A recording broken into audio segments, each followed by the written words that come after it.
Gold's not going up because things are good. Gold's going up because things are bad. And there's three things that are bad. One's in the White House, one's in Peking, and one's in Moscow. And that's all that's doing it. So little of gold production is purchased for industrial uses. So the rest of it is your central banks, speculation, jewelry, and these are all subject to such public perceptions, and therefore it's more of a beauty pageant affair and more difficult to predict. But it's not going to follow the simple economic lines of other assets. On this episode of Early Bird, what are the bull case and the bear case for investing in gold in 2026? Joining us today on the podcast to discuss these topics are Fergus Hodgson, Director of Econ Americas, and Clem Chambers, founder of aNewFN. If you're an investor looking to stay on top of the latest market trends, then you're listening to the right podcast. This is Early Bird, and I'm your host, Stephen Lerner. Before we get to today's discussion, let me tell you how you can save time and beat the market through Early Bird, a free daily email newsletter featuring commentary about the latest trends in stocks, cryptocurrency, and equity crowdfunding. Early Bird is designed to help individual and non-professional investors stay on top of all of the critical investing trends. The newsletter is 100% free and is sent to your email box each weekday morning. Subscribe to Early Bird for free at www.earlybird.email. Once again, that's earlybird.email. And now, today's discussion. All right, everybody, welcome to the Early Bird podcast. Today we're talking about investing in gold in 2026. The price of gold reached an all-time high in January 2026, and then by the first week of February, that price started to drop down again. So what is happening with gold in 2026, and what should investors know? We have assembled a roundtable of experts who can explain it all. Fergus, I'll start with you. Let's take a look at the market right now. Why have gold prices been so volatile in 2026 so far? Sure. My personal view is that we're coming to the end of a Pax Americana. That's U.S. order or dominance in the world, and a reordering of geopolitical priorities, a new paradigm. Some call it the Trump corollary or the Monroe Doctrine 2.0. And so there's just a great deal of awareness that, let's say the U.S., I don't know whether imperialism is the right term, but U.S. order is fragile, as is the U.S. dollar. And I think that's drawing a lot of interest in alternatives to the past perception that the U.S. dollar and the U.S. Financial sector are safe havens. Okay, so it's going back to geopolitical risk, it looks like, and specifically you're talking about... That's my personal opinion. Issues related to the standing of the United States in the world as it relates. Okay, interesting. Clem, what do you think? Why is the price of gold been so wild so far in 2026? I wouldn't disagree with that, but I would be a little less passive. Yeah, gold is for war. Yeah, America is going against China, toe-to-toe, at an economic level to start off with. And as the ratchet of geopolitical tension goes up, countries have to lay in gold. They just have to lay it in. It's a strategic and money currency for global conflict. So they're just buying it in. And when governments buy, Wall Street has to get out of the way. You can't play games with governments buying tons and tons and tons of it. So that set it off. And it's run too far, or rather silver ran too far. Silver got FOMO, started to pull gold up with FOMO too. And, trees don't grow to the skies, avalanche price crash, and that's pulled things back. And we'll probably get into some sort of balance soon, some sort of equilibrium, and then we'll find out whether, and I think gold will just grind on up and away we'll go again in a more normal, sedate pace rather than up like a rocket, down like a rock. As we've seen in the past year. So those are definitely factors that you brought up, Clem. Certainly FOMO trade, gold played a part in that FOMO trade in 2025 and 2026. I have two other ideas that I've noticed that might be catalysts to why the price of gold might be a little kooky so far in 2026. One is more of a U.S. Centric issue. The other is more global. The U.S. centric issue is what I like to call the Warsh shock. I'm referring to Kevin Warsh, who was nominated by President Trump as the federal chair of the Reserve early in the year. That might have sent a hawkish signal to the markets. I wonder if either of you think that maybe contributed a little bit to why the price jumped and then fell in the past week or so, or am I just, thinking too far ahead maybe? Yeah, I do not see it as one of the key drivers. There has been uncertainty. Also, his presence would suggest a clampdown on inflation, or that's the idea, which would be more associated with the drawdown or the lowering the prices in the last week or so. So it has a role, but it's so unpredictable as to what his presence would mean and whether he would actually live up to the media reputation as a more hawkish Federal Reserve chairman. Okay, got it. Well, I'd say this, considering President Trump has already menaced Jay Powell and threatened him with criminal proceedings, and we all know why, on the basis of him not putting interest rates down because President Trump says so. Why would anybody sign up for that job if he was going to be a hawk? He'd have to be a maniac. Mm-hmm. So, there's no way that he's signing up to be a hawk when the last guy, who wasn't particularly hawkish, has not only been thrown under the bus, but been threatened to be put in orange and thrown in the pen. It doesn't make sense, does it? Nobody in the right mind would sign up for that job. And the other guys that were put forward for that job have said, oh, probably no, thank you. And therefore, this guy's got the selection instead because he said, yes, boss. Whatever you say, boss. Yes, boss. Yeah, that's a good point you bring up, Clem. Yeah, that's why he probably accepted the role. But the other catalyst that I think might be playing a factor, especially behind the recent decline in gold, I wonder if there's, and this is not just gold, this is what maybe explains why crypto has fallen in the past week or two as well. I wonder if there's been a global deleveraging among traders and investors.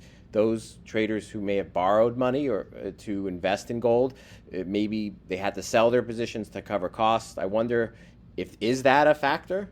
We've been hearing about deleveraging and the impact it's had on crypto in the past week or two, but do you think that maybe is a factor behind gold's recent demise, or maybe I'm overthinking that one too?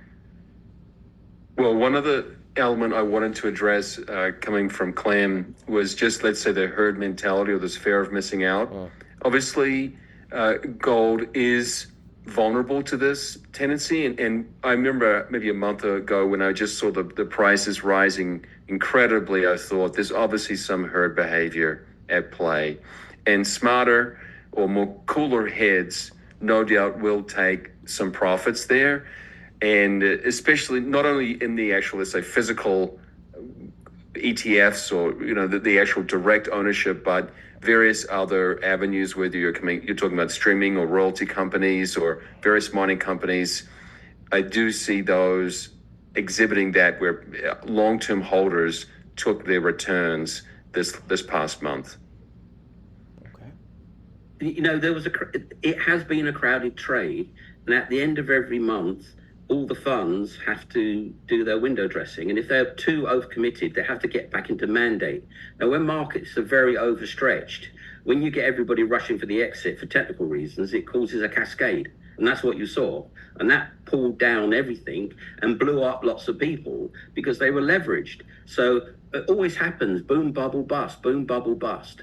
Where's the real price is really the next question, not why did a market that went vertical and broke all records and had everybody's hair standing on end, why did it collapse? I mean, that's as old as the tulip bubbles.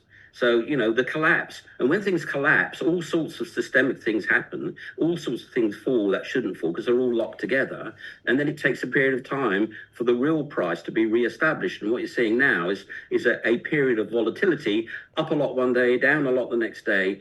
And there's definitely been a liquidity event caused by this. And that will take some time to flush through the system. But it's probably caused by the end of the month that all the funds rushed for the exit, so they didn't get told off by the compliance officer. Why have you got so much of this? You're not allowed to have this. No, you're meant to have 1%, not 5%. And all that sort of stuff that goes on at funds at the end of quarters, at the end of years, at the end of months, and then overstretched. It all happens. They all dash for the exit, panic on the dance floor, crash. Yeah, it was quite a sell-off. That could definitely be a big reason behind it. I'm sure listeners are wondering, how exposed should they be to gold in 2026? Should they be exposed if they're not already? They're thinking all these questions. So I wanted to take a look at the bull and bear cases for gold this year, and we'll start with the bull case. and we'll take a look at the circumstances that have to occur for gold to have a really good year. Clem, I'll start with you. What is the bull case for gold this year? And by bull case, I mean what circumstances have to be good for the price of gold to continue to rise in 2026? It's the opposite. What things have to be bad? Gold's not going up because things are good. Gold's going up because things are bad. And there's three things that are bad. One's in the White House, one's in Peking, and one's in Moscow. And that's all that's doing it. So the geopolitical issues you're pointing to. There's this big blooming conflict coming up. You remember the American Secretary of Defense is now called the Secretary of War. How much of a memo do you need? It's a good point. Fergus, what about you? What do you think has to set up for gold to have a fantastic year? Whether it's geopolitical issues or other issues, what has to occur for gold to have an outstanding year? Okay, I do agree with Clem in many regards that gold is basically a buffer against bad news. So it's almost like bad things have to happen. So if there was some kind of security scare in the crypto markets, for example, because crypto and gold are somewhat substitutes in the eyes of many retail investors. Also, if U.S. inflation were to continue at a high track, that would continue interest in gold. I do want to note, too, though, that I agree with Clem's earlier remark about the monthly cycle and the rebalancing of many portfolios, that, of course, if people have gotten disproportionate exposure to gold, they would have brought that back in. I personally remain confident. I'm still bullish on gold. I think that the natural long-term growth will be there. So I do think, yes, the heightened inflation, instability in crypto or competing markets, further geopolitical tensions. Also, let me think. No, I had one other note down here, but so I just think that is the basic theme, that gold is basically responding well to bad news rather than good news. And so we can talk about lots of good news that would be almost bearish for gold, ironically. So I wonder, because you brought up, and you both did, that bad things have to happen for the price of gold to rise.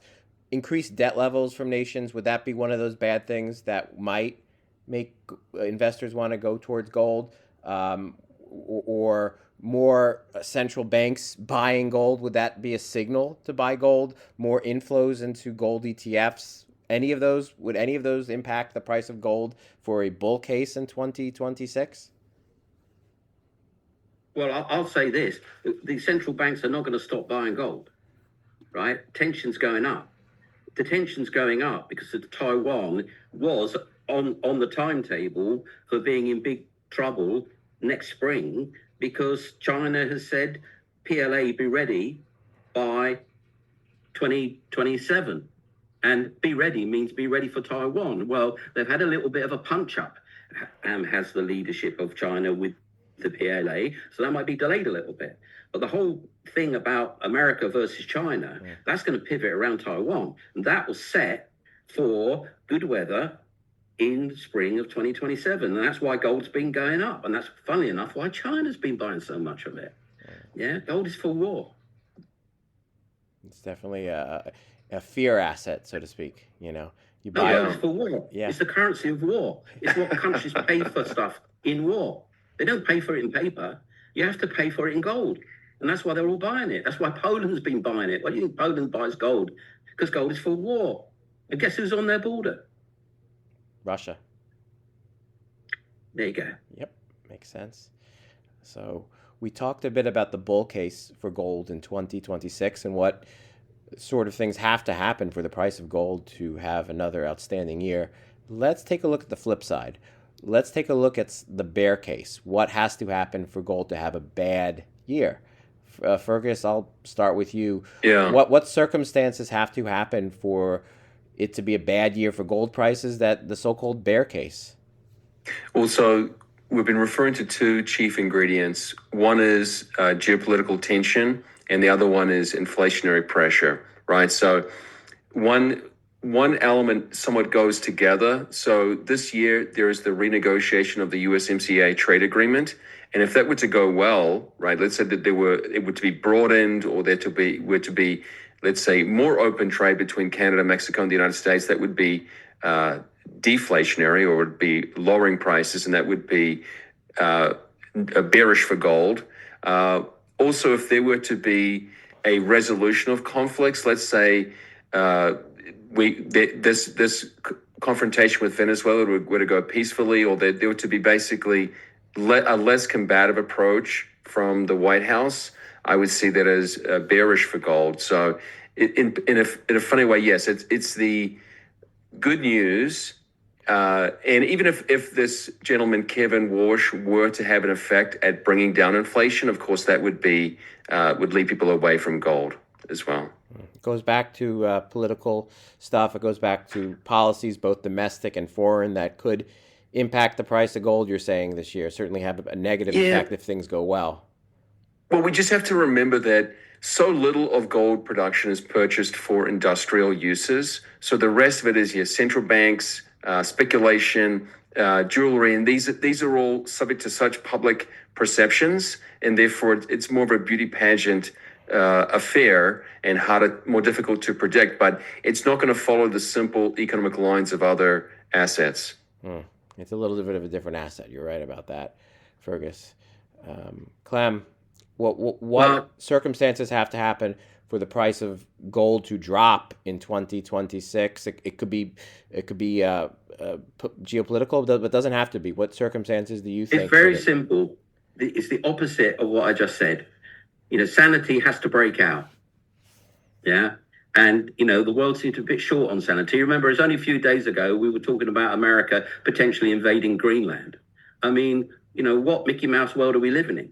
And until that sort of behavior starts to go away and people start being diplomatic again, and people start saying, hey, why don't we do some great trade together, guys? Why don't we all just get rich rather than stop this? Oh, we're going to do that. You're an idiot. I mean, the world has never seen such outpourings of nonsense on the world stage. Yeah. And if that isn't enough to make gold go up, I don't know what else you need. But taking away the outrageous behavior of lots of people at high levels, you just have to think about, well, perhaps sanity has to break out or will break out. Mm-hmm. But if sanity starts to break out, then gold will go down.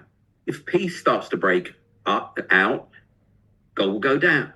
If that ratchet keeps going, well, obviously that's catastrophic. If it just keeps getting worse and worse and worse, at some time we would hope people will start being sensible again. And whether that's after the midterms or whether that's after the next presidential American election or whatever, until that day, until that ratchet stops, the price is going up. When it stops, we hope it'll go down. That's as simple as that in my book. Got it. So that's what has to happen. Those are definitely some good points. To the opposite of what you said earlier, Clem. A few other ideas, just since it's to wrap up this whole discussion on the bear case. What if interest rates, which most people expect to decrease this year, what if interest rates stay higher for longer? Would that hurt the price of gold in 2026? Well, absolutely. I mean, I don't know why everyone expects them to go down. Given the elevated inflation, or at least maybe it's lower versus last year, but still above what it should be. There's one element that we've not discussed, and that is the supply side. Mm-hmm. Now, one of the reasons why people don't discuss it is that the supply of gold is so constrained or very inflexible. The only real impact can be, let's say there were a major trade war or a war or something like the COVID pandemic all over again that would really impede supply or production. It's very hard to increase production in the short term. So it's very hard to bring the price down on the production or supply side. Looking at supply, that's a good way to see it. 3,200 tons a year. Yeah. Well, what if a lot of retail stores, jewelers, stop buying as much gold because of the high price of gold? Would that cause the price of gold to drop? That's not driving it. Central banks are buying. Okay. Central banks are buying it, and they're buying it every month, tons of it.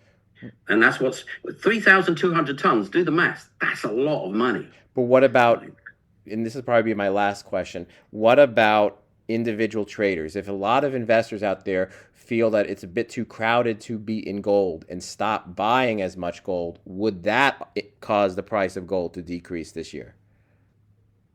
That's just so hard to predict, Stephen. Yeah, because let's say crowd psychology is very confusing as to what will cause it to go one way or the other, because people might get excited that it's getting hot, right? There's fear of missing out and jump on in, and then for some reason there's something that will make them turn and all jump right out.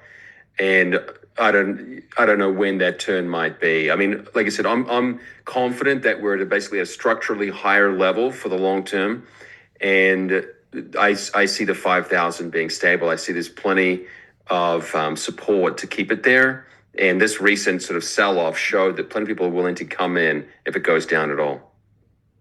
If the geopolitical situation remains the same, it will grind up. Yeah, and everything else is noise. It's just grinding away because the central banks are buying it, because their countries need it, because of the tension that is ever increasing. And while that is the case, they will buy it because they need a stockpile in the horrible eventuality that, things will only be purchasable in gold between countries like it was back in WW2. Yeah, and they have to buy it. They have to buy it. If that tension goes up, they need more. And if the tension goes down, they might start to think, maybe we should think about selling some of it.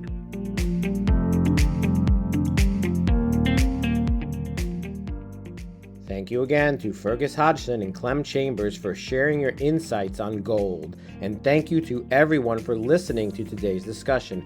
We'll be back next week for another episode of Early Bird. Have a great day.